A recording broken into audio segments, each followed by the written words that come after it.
అధ్యక్ష మేము మొదటిసారిగా అన్న జర ఏందే జర జాగ్రి మీరు మూతుకుని నేనేం చేయనే అట్టగా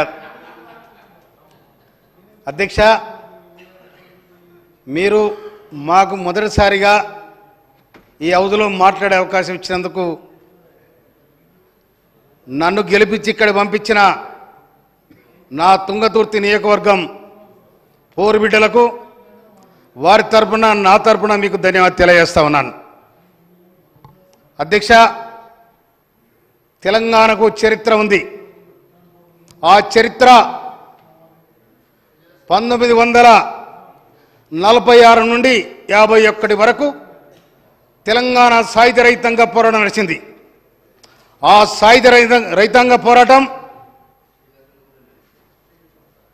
దేశ రాష్ట్ర విముక్తి కోసం, పీడిత ప్రజల విముక్తి కోసం, నిమ్న జాతుల విముక్తి కోసం, భూమి కోసం, ముక్తి కోసం సాయుధ రైతాంగ పోరాటాన్ని ఎంచుకొని రజాకార్లను, దోపిడీదారులను తరిమి కొట్టి సెప్టెంబర్ 28 తారీఖు నాడు ఈ రాష్ట్రానికి, ఈ హైదరాబాద్ రాష్ట్రానికి విముక్తి జరిగింది. ఆ తర్వాత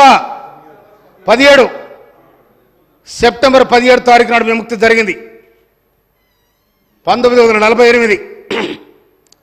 ఆ విముక్తి ఎవరి కోసం జరిగిందంటే పేదల కోసం జరిగింది ఆ పోరాటం.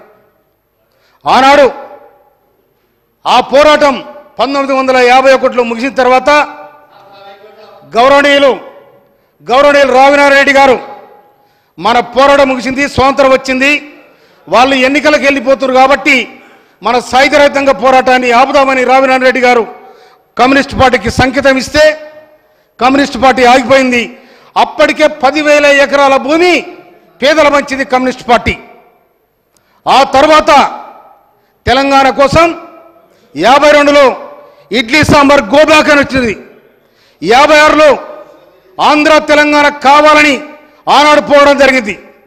ఆ తర్వాత 69లో మా తెలంగాణ మాకు కావాలని వందలాది మంది ఆనాడు కసాయి తూటాలు కాసు బ్రహ్మానందరెడ్డి కసాయి తూటాలకు నేల కొరిగిన అమరవీరులు ఎంతోమంది ఉన్నారు. అది తెలంగాణ నిజమైన పోరాటానికి నాంది పలికింది. ఆ తర్వాత పోరాటం ఆగిపోయింది అనుకున్నారు, కానీ నిప్పుల కుంపటిలాగా తెలంగాణ ఎప్పుడు రగులుతూనే ఉంది. తెలంగాణ అన్నందుకు ఆనాడు సర్కారులు కుక్కను చంపాలంటే ఇది పిచ్చి కుక్కని రాయేసినట్టు నక్సలైట్ పేరు మీద వందలాది మందిని కాల్చి చంపిన చరిత్ర ఇవాళ తెలంగాణ జిల్లాలో ఉంది, ఆ ప్రాంతంలో ఉంది.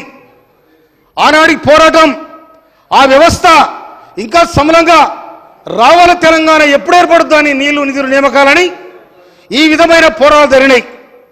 96లో కానీ 97లో కానీ 90లో తెలంగాణ అన్నందుకే గద్దర్ మీద కాల్పులు జరిగినాయి.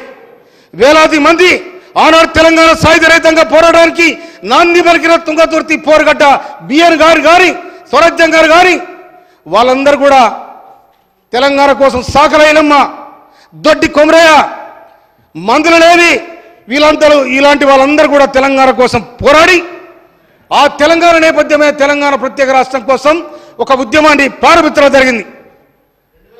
2000 అరే చెప్తాను, నువ్వు ఆడునవే నేనున్నా, నీకు తెలియదుకో, నీకేవరక ఆడునా నువ్వు అలా ఉన్నోళ్ళు ఎవరో చెప్పు నాకు. 2001 ఆడురో చెప్పురే, నీకేవరక, నీకు కూడా ఏం తెలియదు. నువ్వు ఇంత వ్యాపారానికి వచ్చా, నీకేం తెలుసు? చెప్పేది నేను చెప్తాను, నీ కథ చెప్తా.